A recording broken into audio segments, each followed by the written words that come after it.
तो फ्रेंड्स, आपका स्वागत है वीडियो पे। आज हम मृत्यु के बारे में काफ़ी सारे बातें जानेंगे, जैसे कि मृत्यु के बाद आत्मा का क्या होता है, मृत्यु के समय क्या होता है और मृत्यु के बाद हमारा जो पुण्य और पाप कर्म है उसका क्या हमें सजा या फिर फल मिलता है या नहीं। इन सारी बातों को जानेंगे। उससे पहले मैं आपको कुछ बताना चाहूँगा। मैंने यूट्यूब में मृत्यु के बारे में काफ़ी सारे वीडियोस देखी, जिसमें कि इंडिया के बड़े बड़े गुरु और वो गलत नॉलेज दे रहे हैं, गलत इन्फॉर्मेशन वहाँ पे दे रहे हैं। और बहुत सारे एजुकेशन वाले जो चैनल है वो लोग भी इस टॉपिक पे वीडियोस बना रहे हैं और वो लोग भी बहुत सारे गलत इन्फॉर्मेशन दे रहे हैं। और इसी कारण से हम लोग जीवन का सत्य समझ नहीं पा रहे हैं। जीवन में क्या बदलाव लाना चाहिए, क्या चेंजेस लाना चाहिए, क्या रास्ते पे चलना चाहिए, वो भी हम लोग नहीं समझ पा रहे हैं और डर के उन बातों को सुन के मान के बैठे हुए हैं। तो अब आप लोग ये सोच रहे होंगे कि मैं कौन सा बड़ा गुरु हूँ, मैं कौन सा बड़ा ज्ञानी हूँ, जो कि इंडिया के इतने बड़े बड़े गुरु गलत दे रहे हैं, तो मैं कौन सा बड़ा सही आंसर आपको दे दूंगा। तो मैं आपको पहले ही बता दूं कि जो मैंने अपने गुरु से सीखा है, बहुत सारे धर्म ग्रंथ को पढ़ा और उनसे काफी सारे बातों को रिलेट किया, और जो मुझे समझ में आया ये मेरी समझ है और ये समझ मैं आपके साथ शेयर करूंगा। ये मैं आपको पहले ही बोल दूं कि इन सारे बातों को सच नहीं मान लेना, कोशिश करना अपनी बुद्धि को यूज करके इन बातों को रिलेट करके समझने की। और एक बात आप लोग जान लो कि सत्य कोई आपको दे नहीं सकता, सत्य कोई आपको बता नहीं सकता, सत्य को खुद ही ढूंढा जाता है। तो सत्य को खुद से ढूंढने की भी आपको कोशिश करना है। तो अब हम लोग सबसे पहले जानेंगे कि मृत्यु और जीवन क्या है।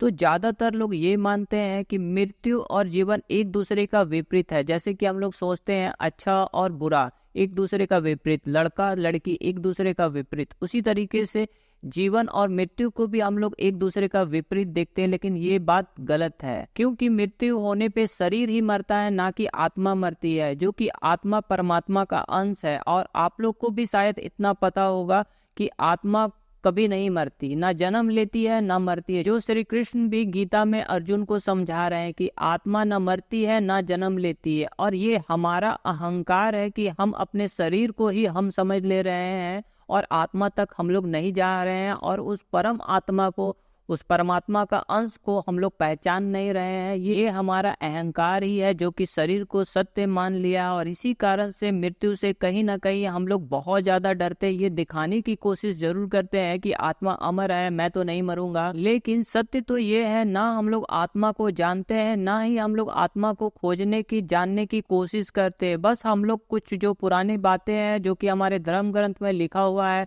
जो हमारे पंडित पुरोहित या फिर ऋषि मुनि बोल के गए हैं या बता रहे हैं, उन सारे बातों को ही बस हम लोग मान के बैठे हुए हैं। और एक बात को अच्छे से समझने की कोशिश करें, जब शरीर में आत्मा है तब वो जीवित है। जैसे ही शरीर मर जाता है तो वो बस और बस शरीर मरता है, ना कि आत्मा मरती। आत्मा तब भी जीवित है जब शरीर के अंदर है, आत्मा तब भी जीवित है जब शरीर के बाहर है। जैसे कि एक उदाहरण से समझे, आपने एक शर्ट लिया, शर्ट को आपने 1 साल 2 साल पहना, वो जैसे पुरानी हो गई, आपने उस शर्ट को फेंक दिया, उसके जगह पे नया शर्ट लिया पहना। लेकिन आपने उस समय नहीं सोचा कि ये शर्ट ही मैं हूँ, आपने शर्ट को बस शर्ट ही समझा। उसी तरीके से जीवन में भी आत्मा ही हम है, जो कि परमात्मा का रूप है, ना कि शरीर हम है।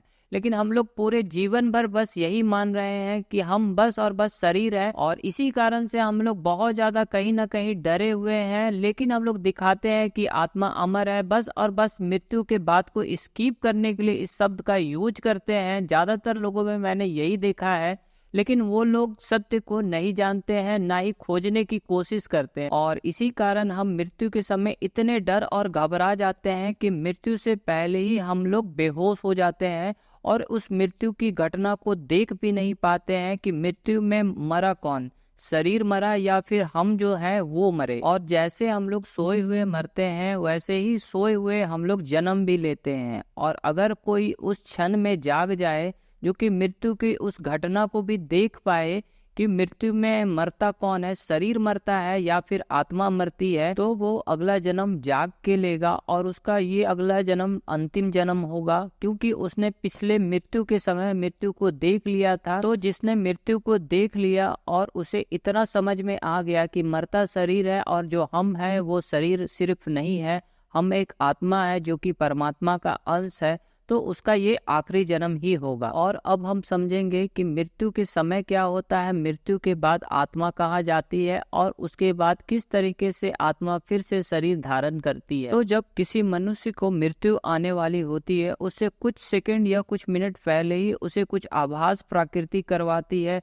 कुछ संकेत देती है, जिसके कारण वो इतना घबरा और इतना डर जाता है और इसी डर और भय के कारण वो बेहोश हो जाता है। और धीरे धीरे जो कि आत्मा से शरीर को जोड़ती है हमारी सांस, वो धीरे धीरे टूटने लगती है और जैसे ही पूरे तरीके से सांस टूट जाती है वैसे ही शरीर से आत्मा अलग हो जाती है और इसे ही हम लोग बोलते हैं मृत्यु। और आत्मा को कुछ देर तक तो ये भी आभास नहीं होता है कि मैं मर गया हूँ।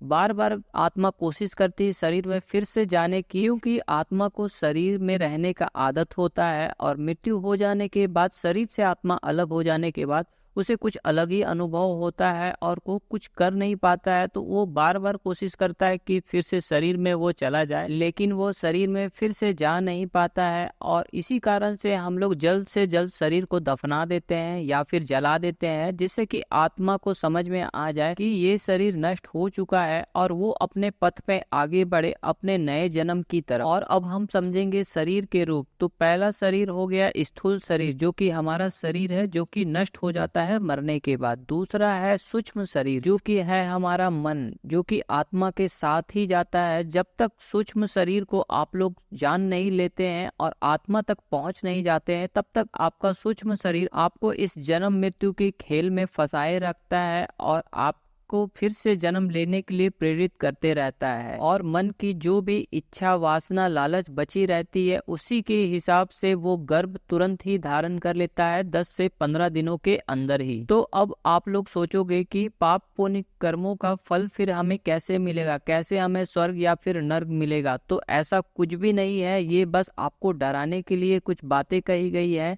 इनको आप सत्य मान के बैठे हुए हो, लेकिन इतना जान लो कि जो भी पाप और पुण्य है वो हमें जीवन में रह के ही भोगना पड़ता है। लेकिन हम पूरे जीवन भर पुण्य कमाने के पीछे भागते रहते हैं और पुण्य को गिनते रहते हैं और यही गिनती हमारा अहंकार निर्मित करता है और हम लोग अपने आत्मा परमात्मा से दूर होते जाते हैं। तो अब आप लोगों से बस मेरी इतनी ही प्रार्थना है कि आत्मा को खोजे, आत्मा को जाने, जागृत हो और ये जो भी आप कर्म, पाप या पुण्य कर रहे हैं उसको देखे, आत्मा के तर से देखे कि बस आप शरीर नहीं है, आप एक आत्मा है जो कि परमात्मा का ही अंश है। तभी जाके आप इस जीवन मृत्यु के खेल से मुक्त हो पाएंगे और उस परमात्मा में लीन हो पाएंगे। और अपने आप को जानने के लिए, आत्मा तक पहुंचने के लिए आपको प्रतिदिन ध्यान, मेडिटेशन करना पड़ेगा। तभी जाके आप ये समझ पाएंगे कि आपके अंदर ही जो आत्मा है वो परमात्मा का ही स्वरूप है